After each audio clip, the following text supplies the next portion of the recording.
Salut, moi c'est Jérôme Vermelin et vous écoutez Les gens qui lisent sont plus heureux.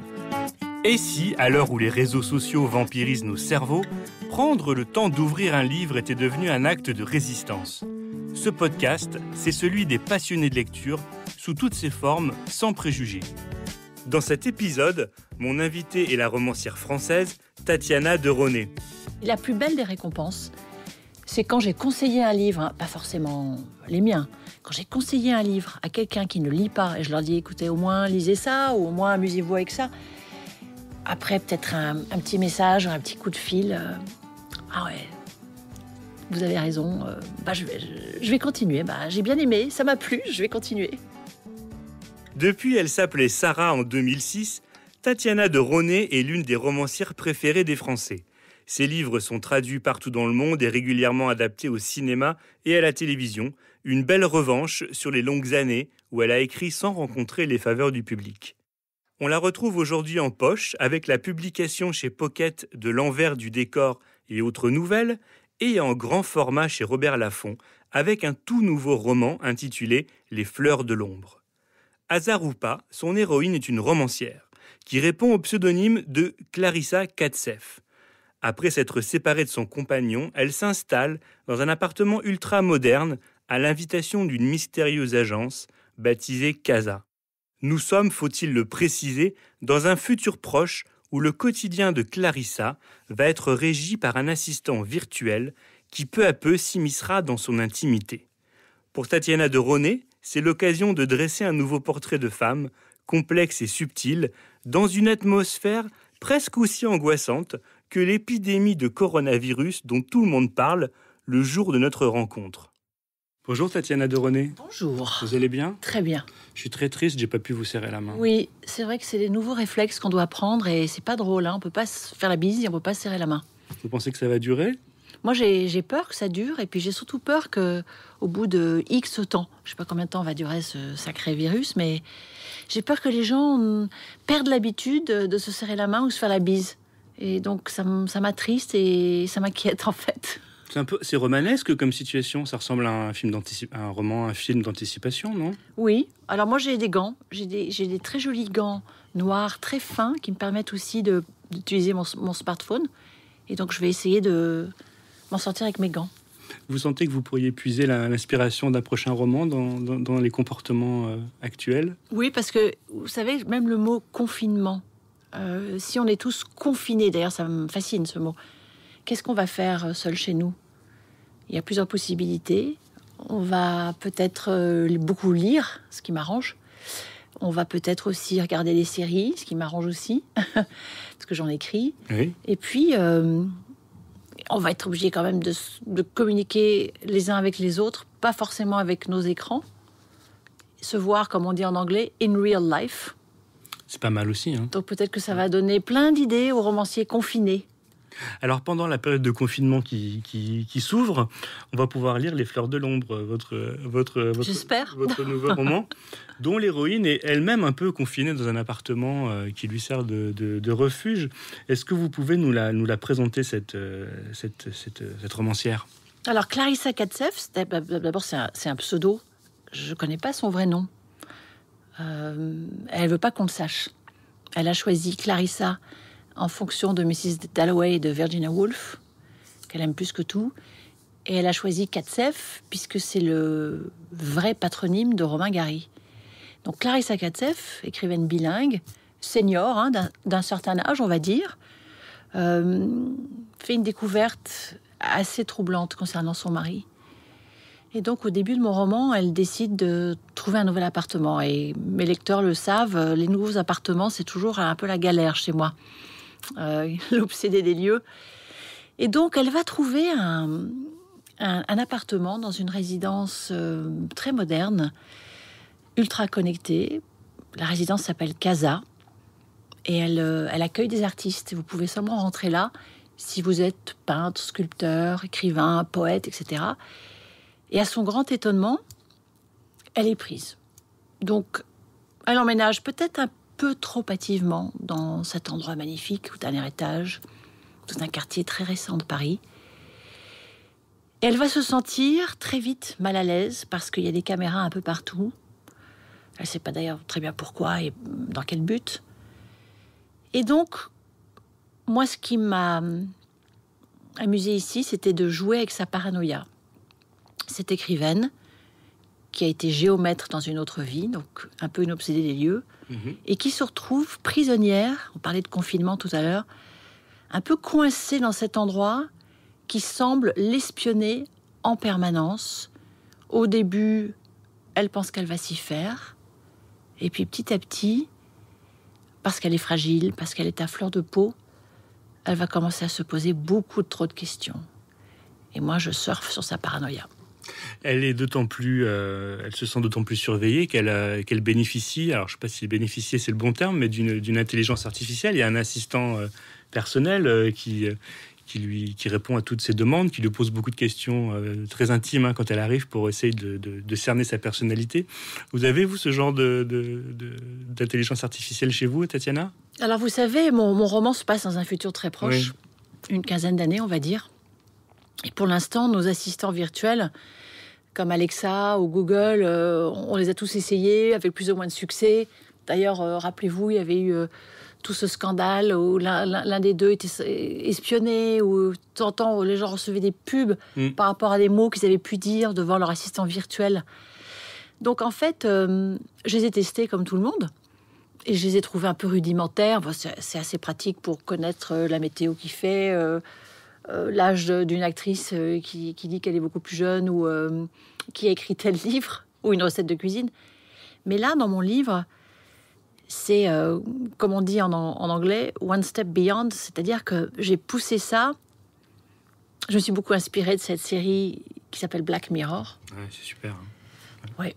Où on sait très bien que ces assistants virtuels, ils vont déjà pouvoir vous saluer quand vous arrivez chez vous dire votre prénom, ils savent que vous aimez votre café à telle heure, à telle température, ils mettent vos emails sur les murs, etc. Et donc, je me suis un peu amusée avec le paramétrage de cet assistant, parce qu'en fait, Clarissa va devoir se plier à un assez long paramétrage pour que, justement, que Mrs. Dalloway, tel est le nom de cette assistante, puisse cerner mieux sa personnalité. Et c'est là où moi, je me suis posé beaucoup de questions. Au fond, quand on fait ce genre de paramétrage, on donne beaucoup d'informations sur soi-même.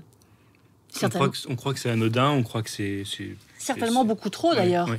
Pourquoi est-ce qu'on a besoin de savoir, connaître vos traumatismes? Pourquoi est-ce qu'on a besoin de savoir ce qui vous est arrivé dans le passé? Et c'est là où Clarissa va commencer justement à avoir ses premiers doutes.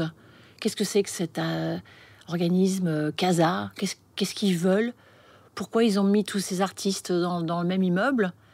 Et donc cette assistante virtuelle, qui a un accent britannique, et d'ailleurs dans la version audio du livre, parce que j'ai enregistré mon livre en audio pour la première fois, ça m'a beaucoup amusé de faire parler Mrs. Dalloway avec un accent anglais. Ah, laquelle voix alors, Mrs. Dalloway? Elle est comme ça, elle vous dirait, par exemple, elle dirait « Bonjour Clarissa, je suis très contente de vous accueillir. Il va faire beau dehors. Le drone des courses va passer dans quelques instants. » Je me suis beaucoup amusée à faire ça. C'est Christine Scott Thomas qui devrait faire la voix, non?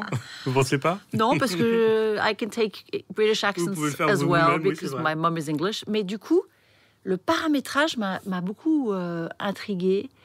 Justement, on pense que on donne ces informations comme ça, de façon gratuite, mais on ne sait pas qui est derrière, et surtout, on ne sait pas qu'est-ce qu'on va faire avec ces informations. Donc, cette assistante virtuelle, ça se passe bien au début. Elle est très pratique, elle commande des choses, elle s'occupe de la sécurité, etc. Et puis, elle va empiéter lourdement sur l'intimité de Clarissa. Et d'ailleurs, Clarissa ne sait pas, à un moment ou à un autre, si c'est Mrs. Dalloway qui lui projette pendant la nuit sur le plafond des images, qui lui fait entendre des voix qui la troublent. Donc, et puis, il y a cette scène épique où je me suis éclatée.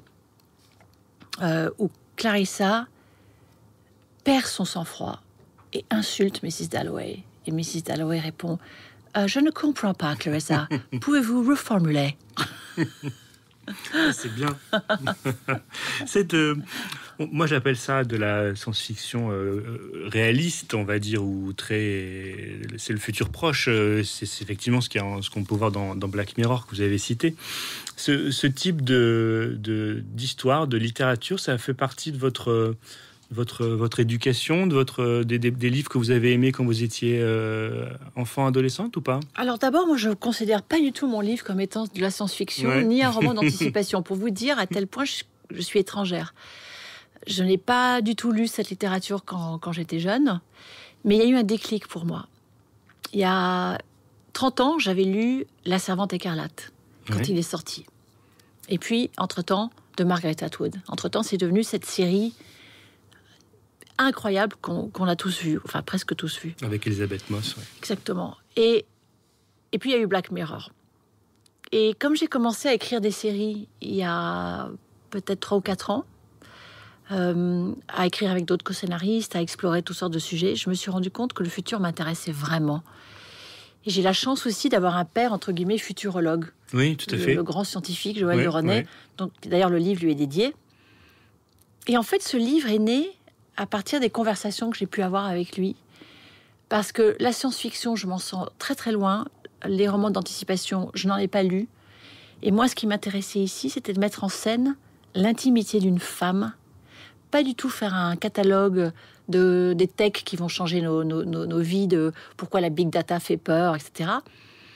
Moi, ce qui m'intéressait ici, c'était de montrer cette femme aux prises avec ces nouvelles technologies.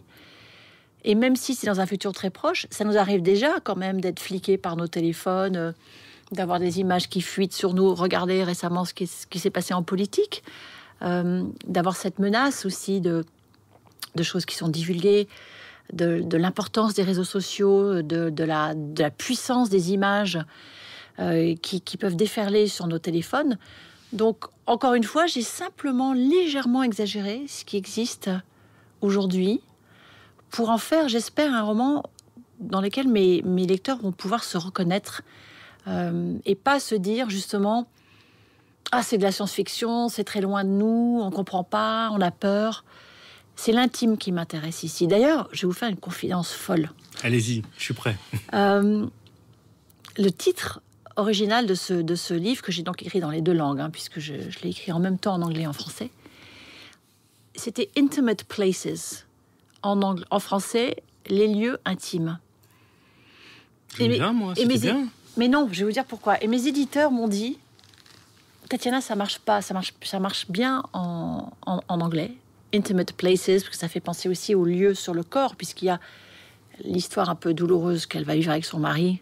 On va peut-être pas trop en dire, mais c'est lié aussi au futur. Mais beaucoup de gens m'ont dit, lieu intime, ça fait penser à des toilettes. Oui, c'est possible. En français, ouais. Ouais.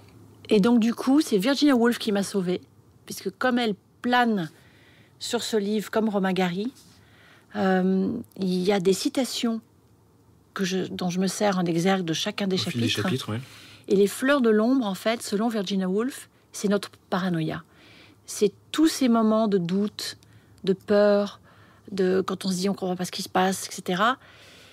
Et donc, les fleurs de l'ombre, donc je remercie Virginia Woolf qui a quand même trouvé... Et Flowers of Darkness, c'est tellement beau aussi en anglais. Donc, c'est vraiment ces moments où on doute, et en particulier ici, c'est les moments où on doute face aux nouvelles technologies, à cette invasion permanente de nos vies privées. Comment on va pouvoir arrêter ça? On ne peut pas. Ou alors comment on va apprendre à vivre avec? On le doit. C'est ça. Ah, il y a un aspect que vous avez évoqué qui me fascine d'un point de vue pratique, c'est le fait d'écrire à la fois en français et en anglais. Alors expliquez-moi un petit peu. Vous faites un chapitre en français, un chapitre en anglais, vous écrivez tout en français et tout en anglais après, vous traduisez votre français. Enfin, je n'arrive pas bien à comprendre le... So, I'm going to try and explain this to you very simply. Alors, en fait, jusqu'ici, soit j'ai écrit mes livres en anglais et ils ont été ensuite traduits en français, pas par moi, parce qu'on m'a toujours dit que je ne pouvais pas me traduire moi-même. Bon. Très bien.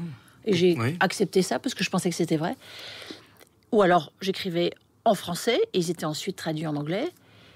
J'ai toujours eu 2 langues d'écriture. J'ai ce cerveau hybride, comme mon héroïne. Et donc, j'ai 2 langues maternelles. Et en fait, c'est toujours un choix douloureux pour moi, au début, de dire ce livre-là va être en anglais, ce livre-là va être en français. Et là, pour la première fois, Je n'ai pas eu ce choix puisque j'ai souhaité écrire ce texte dans les 2 langues en même temps. Alors comment ?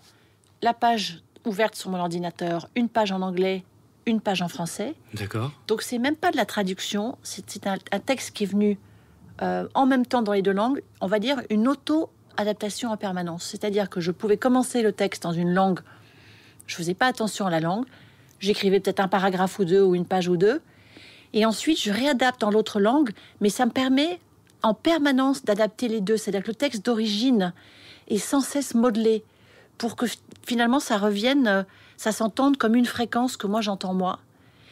Et donc du coup, imaginez si j'étais très contente d'une phrase en anglais et qu'elle sonne moins bien en français. Ouais, vous réécriviez la phrase autrement. Et je pouvais rafistoler les 2 pour que ça corresponde parfaitement à ce que je voulais. Donc ça a été un travail de fou. Je vous cache pas que je ne sais pas comment j'ai fait en fait. Je ne connais pas tous les écrivains, mais ça m'a l'air d'être un procédé un peu, un processus un peu unique, non ? Il y a certains écrivains comme, je crois, Nancy Houston, et même d'ailleurs Romain Gary, Samuel Beckett, Nabokov, qui ont écrit dans 2 langues, qui se sont auto-adaptés.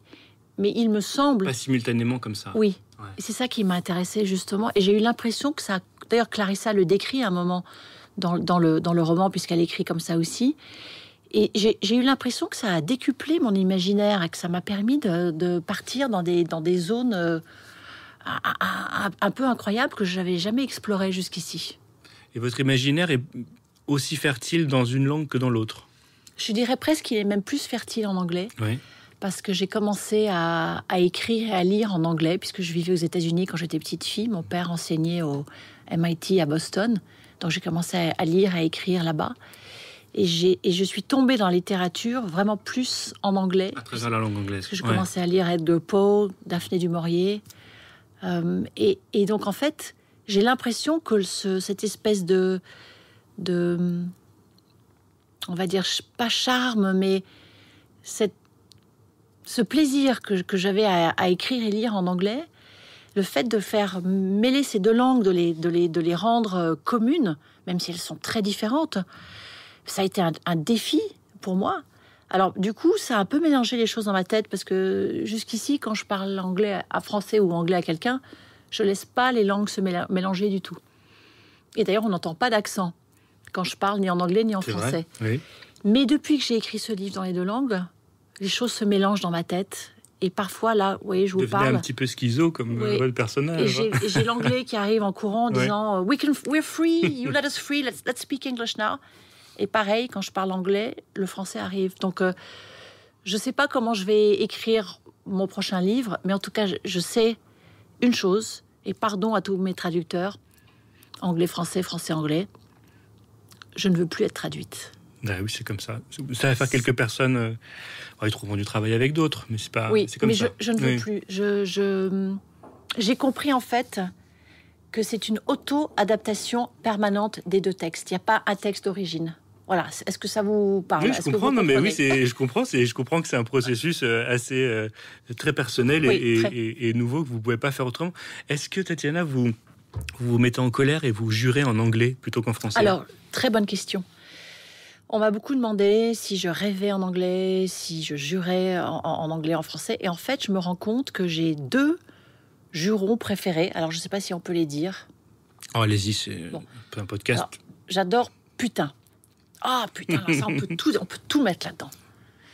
Mais ensuite, il y a un juron anglais qui est suprême, qui est le plus extraordinaire. Et là aussi, vous pouvez tout mettre dedans. C'est what the fuck. Voilà, WTF. On peut tout mettre là-dedans. On peut être triste, on peut être énervé, on peut être furieux, on peut être agacé. Ça dépend comment on le dit. Donc ces 2-là, je ne peux pas m'en séparer. Parfois, je laisse échapper un juron et je me rends compte, je fais attention à la langue. Je dis, tiens, c'est drôle, il est venu en français. Ah tiens, il est venu en anglais. Pourquoi ? Je ne sais pas. En fait, les cerveaux hybrides, c'est un peu comme des laboratoires. On ne sait pas très bien quelle langue va sortir en premier. Je sais que dans l'urgence absolue, c'est parfois l'anglais qui vient. Je ne sais pas pourquoi. C'est une résurgence de votre enfance, de votre éducation. Mais pourtant, j'ai eu 2 langues. Ouais. À la maison, vous y avez les 2. Oui. Donc, c'est très étrange. Très, très étrange. Par exemple, pour vous montrer la complication de ma vie, je parle anglais à ma mère, français à mon père, anglais à mes frères et sœurs, oui. Français à mon mari, français à ma fille, anglais à mon fils. Ah, c'est très bizarre. Very strange, indeed. Very strange. Yes. Alors, je pense qu'on vous a souvent posé la question, mais je vous ai peut-être une réponse différente aujourd'hui. Vous écrivez depuis toujours. Est-ce que ça veut dire que vous avez toujours voulu faire ce métier ? Oui. C'est vrai. Sincèrement, ouais. Sincèrement, à l'âge de 10 ans, j'avais un tel plaisir. C'est très lié à la lecture. La petite fille que j'étais était ce qu'on appelle un bookworm, un ver de livre. Donc, la lecture a appelé l'écriture. Et j'ai eu de la chance que mes parents, ma famille, me prennent très, très au sérieux quand je leur disais, du haut de mes 10 ans, je voudrais être écrivain. Ah bon, ok, très bien, parfait. Fais quand même, passe ton bac, fais des études.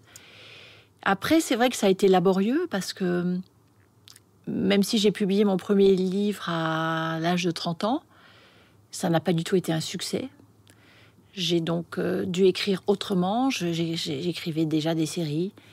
Je suis devenue journaliste, oui. Pigiste. Je faisais des traductions.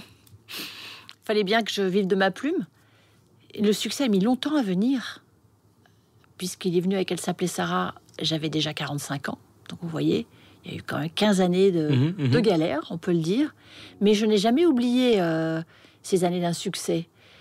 Le fait d'avoir publié 7 livres avant d'avoir un livre qui marche. Et ma famille a toujours été très patiente et m'a toujours soutenue. Mais je sais aussi que le succès d'Elle s'appelait Sarah en 2007 a été un peu un tsunami pour mes proches. Parce qu'ils s'étaient habitués, je crois, à cette écrivaine qui écrivait des livres qui étaient confidentiels, on va dire. Et puis tout d'un coup, paf, il y a eu ce livre-là qui a changé beaucoup de choses. Vous, ça vous a apaisé, le succès ? Ça vous a donné des ailes ? Ça vous a donné encore plus d'inspiration ? Pour vous dire la vérité, le refus d'Elle s'appelait Sarah par une trentaine d'éditeurs a été très très douloureux pour moi. Une trentaine d'éditeurs quand même, ouais. Ça, c'était en 2002, entre 2002 et 2004. Et donc, je me suis dit, peut-être qu'il faut que je me rende compte que ce que j'écris n'intéresse personne. Peut-être qu'il faut que je me rabatte sur les séries, sur les piges. Et vraiment, j'étais, comme on dit en anglais, rock bottom, c'est-à-dire je touchais le fond. Au fond du trou. Et j'avais annoncé à ma famille que j'allais arrêter d'écrire. Ils m'ont tous regardé avec des yeux ronds. Ils disaient, mais Tatiana, tu peux pas dire ça, c'est pas possible, t'as écrit toute ta vie. Et puis, il y a eu ce succès, auquel je ne m'attendais absolument pas, qui reste toujours, même si ça fait 13 ans, comme un petit miracle. Ah, beaucoup plus que 13 ans, qu'est-ce que je raconte ? De 2007 à 2020, ça fait quoi ? Ah, je suis nul. 13 ans. 13 ans. Alors, c'est 13 ans, c'est bon. Oui. Et donc, en fait, j'ai gagné des lecteurs. Mais ce qui est très touchant, c'est que de temps en temps, à les dédicaces, j'ai une femme, un homme, qui me dit, vous savez, moi, je suis là depuis le début. je vous lisais avant. Oui, ouais. Moi, je vous lisais avant et je savais qu'un jour, vous alliez percer. Moi, je lisais Le Voisin, je lisais Le Cœur d'une autre. Et ça me touche beaucoup. Donc oui, ça a changé des choses. Mais maintenant, on est sous une certaine pression. Maintenant, l'édition, c'est un business. Et quand on commence à vendre des livres, on se rend compte que on est un peu comme un produit sur une table. Je ne veux pas dire ça de façon un peu dévalorisante, mais on sent qu'il y a des enjeux. Et puis il y a de la compétition. Malheureusement, il n'y a pas plus de lecteurs qu'avant. Je sais que vous en parlez souvent. Ça vous inquiète vraiment, ça, la disparition de la pratique de la lecture ? Je me rends compte que nos lecteurs, et j'en discute souvent avec mes amis romanciers, nos lecteurs, nos cœurs de cible, sont des femmes d'un certain âge, on va dire, dans la cinquantaine. J'ai pas l'impression que les jeunes lisent beaucoup. Alors quand il y en a, c'est merveilleux. Mais j'ai pas l'impression que le flambeau de la lecture est porté très, très haut dans la vie de tous les jours. Moins de 30 ans. Dans la vie de tous les jours. Vous voulez dire même dans la représentation médiatique le livre et même la lecture, c'est pas quelque chose qui est valorisé. Je pense qu'il y a beaucoup d'efforts qui sont mis en route et je les salue. Et je pense que les podcasts, peut-être d'ailleurs, aident les gens à lire. Moi, j'ai donc enregistré Les Fleurs de l'Ombre pour la version audio. Ça a été une très belle expérience pour moi. Je ne l'avais jamais faite. On m'a dit que les podcasts avaient le vent en poupe et que les gens aimaient écouter la voix de quelqu'un qui leur lit un livre. Donc je me dis peut-être que c'est par ça qu'on va renouer avec la lecture, d'écouter finalement une voix qui vous raconte une histoire. Ouais. Peut-être que ça va marcher. J'espère. En tout cas, je suis inquiète. Nos livres sont aussi piratés. Il y a beaucoup de lecteurs qui me l'avouent, qui parfois ne peuvent pas acheter un livre, donc ils le piratent. Ils viennent quand même faire la queue dans les salons du livre. Ils vous font signer un petit marque-page et ils vous avouent que le livre est piraté. Ouais. Ça, c'est pas facile à entendre parce qu'il y a tellement un travail derrière, un travail de chaîne. Tous les gens qui ont bossé sur le livre, les éditeurs, les correcteurs, les graphistes, enfin, toute la chaîne du livre est touchée par le piratage. Donc, si vous avez piratage, désaffection de la lecture, moi, j'ai remarqué aussi que dans les salons où on va, les gens sont capables de faire la queue pendant des heures, rien que pour vous parler. Mais vous savez avec quoi ils repartent? Devinez.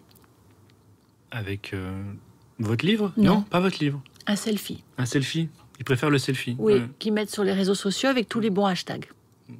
Ah oui. Ils sont capables de faire la queue pendant 1 heure pour avoir le selfie avec vous et pas le livre.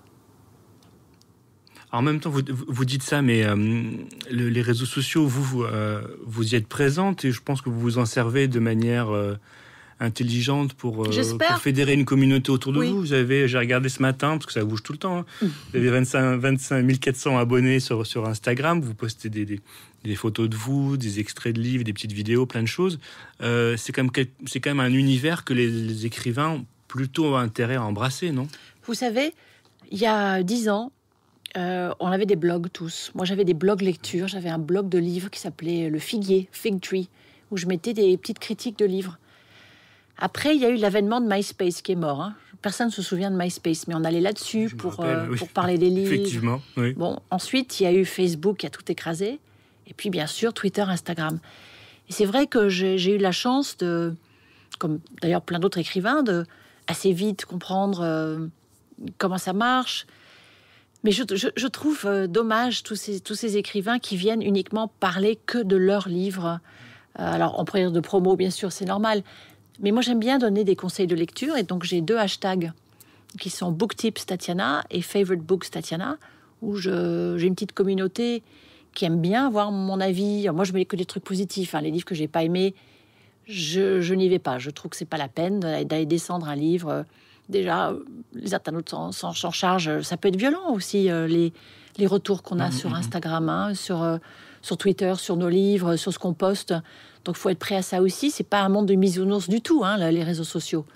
Attention, hein, on n'y va pas... si on pense qu'on y va que pour avoir des amis... sur Twitter, j'ai beaucoup défendu le mariage pour tous. Il y a quelques années, j'ai reçu des messages virulents, homophobes, absolument épouvantables. Bon, il faut être prêt à ça. C'est à vous dégoûter de la vie en société, à vous encourager à vous enfermer dans un appartement pour écrire des livres. Alors moi, j'ai quand même besoin du contact. Je suis un auteur qui aime bien aller à la rencontre de ses lecteurs. Là, j'ai une tournée libraire, j'en ai 30. Je prie pour que ce virus ne nous empêche pas quand même. Parce que les lecteurs, ils sont au rendez-vous quand même. Qu'ils achètent ou pas votre livre, ils sont là. Ils ont envie de vous voir, ils ont envie de vous entendre parler. Ils sont... ça fait partie... Moi quand j'arrive dans une petite librairie de province, en pleine semaine, qui pleut des cordes, et que je me dis toujours, oh là là... est-ce qu'il va y avoir du monde? Et tout d'un coup, vous poussez la porte, vous voyez la mine du libraire réjoui, et puis vous voyez tous ces gens qui attendent là, qui ont rendez-vous avec vous, qui ont pris de leur temps pour venir dans cette petite librairie, qui peuvent parfois accueillir jusqu'à 50 personnes qui vous attendent, qui ont rendez-vous avec vous. Moi, je trouve que c'est une récompense, c'est mieux que le Goncourt. Hein. C'est la plus belle des récompenses. Alors, Tatiana, ce podcast s'intitule « Les gens qui lisent sont plus heureux ». Et c'est un passage obligé pour chaque invité. J'ai envie de savoir si vous êtes d'accord avec ce que j'avance dans le titre. Mais évidemment, moi, je ne peux pas me passer de livres. J'en lis en général parfois 2 en même temps. Moi aussi, on fait partie de ce club. Voilà, Pour certains, c'est impossible. Hein. Un en anglais et un en français, très souvent. Parce que oui, je ne peux pas choisir. Et je ne peux pas être, par exemple, dans un train, dans un avion, si je n'ai pas de bouquin, c'est une catastrophe. Une catastrophe parce que je n'ai pas envie de passer ma vie sur les réseaux sociaux. Je passe déjà assez de temps dessus, donc je me limite. Et donc, il y a des moments de lecture pour moi extrêmement importants. J'ai un coin lecture chez moi, très cosy, d'ailleurs, qui a été photographié sur Instagram par ma fille, qui est une photographe talentueuse. Donc, plein de coussins partout, une très bonne lumière, mes lunettes bleues, qu'on m'a offertes d'ailleurs, mes lunettes bleues de lecture, et je m'installe et je lis. J'essaye de lire au moins 1 heure par jour, au moins. On ne peut pas vous embêter pendant cette heure spécifique? Alors, c'est vrai que je préfère qu'on m'embête quand je lis que quand j'écris, parce que là, c'est impossible pour moi. Il y a beaucoup d'écrivains qui arrivent à écrire dans des cafés, des trains, comme mon ami David Fuenquinos. Je l'ai souvent vu écrire dans des trains. Je ne sais pas comment il fait. Moi, je peux pas. J'ai besoin d'être chez moi, porte fermée, silence, pas de téléphone, et j'écris sur un ordinateur où je désamorce le Wi-Fi pour ne pas avoir les notifications. Bien sûr, bien sûr. Genre, vous avez reçu un mail, vous avez reçu un SMS, un truc. Tout ça, c'est fini. Silence, comme une espèce de bonne sœur dans un cloître. C'est moi, sœur Tatiana. Amen. Tu peux lire des choses et des histoires très sombres. Hein, Ah oui, bien sûr, mais moi, vous savez, j'aime tout lire. Ouais. J'ai un peu de mal avec les feel good books. J'ai rien contre, mais j'aime bien les livres qui racontent une certaine résilience et qui vont dans une certaine noirceur. Mais ça, c'est de la faute de Daphné du Maurier, que j'ai commencé à lire dès l'âge de 10-12 ans. Et en fait, elle aimait aller là où les gens n'aiment pas qu'on aille. C'est-à-dire qu'elle prend une torche, elle le braque sur tous ces endroits très sombres où on cache des secrets. Moi, c'est là où j'aime aller. Mais pas dans la vraie vie. Dans la vraie vie, je suis un clown qui fait des blagues au téléphone, des grimaces. Et qui dit what the fuck tout le temps. Et qui dit what the fuck, et putain. Tatiana, qu'est-ce qu'on dit aux gens qui n'aiment pas lire? Quand vous en rencontrez, vous leur dites quoi? Parce qu'il y a des gens peut-être pas qui s'en vantent, mais qui vous disent, tu sais, moi, j'ai pas le temps de lire des livres. Alors, c'est vrai que quand on dit ça à un écrivain, je pense qu'il y a une certaine provocation. Oui. Donc, moi, j'aime bien la provocation. Donc, je les regarde avec un grand sourire, parce que ça veut dire que des gens qui ne lisent pas ne me lisent pas non plus. Et j'essaie de leur faire comprendre, toujours avec humour, hein, ça c'est mon côté british, que peut-être qu'ils passent à côté de beaucoup de choses. Et la plus belle des récompenses, c'est quand j'ai conseillé un livre, hein, pas forcément les miens, quand j'ai conseillé un livre à quelqu'un qui ne lit pas, et je leur dis, écoutez, au moins lisez ça, ou au moins amusez-vous avec ça. Après, peut-être un petit message, un petit coup de fil. Ah ouais, vous avez raison, je vais continuer. J'ai bien aimé, ça m'a plu, je vais continuer. On termine par un conseil de lecture, Tatiana. Est-ce qu'il y a un livre en ce moment que vous lisez, que vous venez de terminer, qui vous... Alors moi j'ai beaucoup aimé, alors je suis une grande fan de Gaël Nohan, déjà. J'ai beaucoup aimé son livre La part des flammes, qui raconte le terrible incendie du bazar de la Charité. J'ai beaucoup aimé son livre sur Robert Desnos, Légende d'un dormeur éveillé. Et donc son dernier roman s'appelle La femme révélée. Il est publié chez Grasset et c'est l'épopée d'une femme entre deux époques. Ça se passe entre les années 50 et les années 70 à Paris et à Chicago. Et c'est l'histoire d'une photographe américaine qui va devoir faire un choix très difficile de mère au début de sa vie de jeune mère et qui donc fuit à Paris pour des raisons qu'on va comprendre plus tard. Gaël Nohan a une plume extraordinaire, elle nous emporte dans son monde à elle, on s'attache à cette femme, on vibre avec elle lors de toutes les terribles émeutes raciales à Chicago dans les années 60, dont je ne connaissais pas grand-chose, même si j'habitais en Amérique à cette époque-là, mais j'avais que 5-6 ans, donc je m'en souviens pas très bien. Et donc en fait, Gaël Nohan, elle a ce don, vous pouvez commencer son livre, vous vous évadez avec elle, il y a une plume, il y a une voix, et moi j'aime bien faire de la pub pour ma communauté, donc ils doivent savoir que je l'ai déjà beaucoup défendu sur les réseaux. D'ailleurs, dès que je vois un tweet passé sur Gaël Nohan, Vous retweetez. je retweete. Bon, j'espère que les gens qui auront écouté cet épisode vont lire et retweeter tous ceux sur le vôtre, Les Fleurs de l'Ombre, chez Robert Laffont. Merci beaucoup, Tatiana, pour ce petit moment autour de la lecture. C'était très sympa. Merci beaucoup. Merci, à Bye bientôt. bye. Bye bye. C'est la fin de cet épisode. Je vous invite à le liker, à le partager et tout simplement à en parler avec d'autres passionnés de lecture comme vous. Tous les épisodes précédents sont disponibles sur les plateformes de téléchargement et sur la page spéciale qui lui est consacrée sur lci.fr. Les gens qui lisent sont plus heureux, c'est aussi un compte Instagram où vous pouvez retrouver les coulisses de chaque épisode. Je vous dis à bientôt et bonne lecture!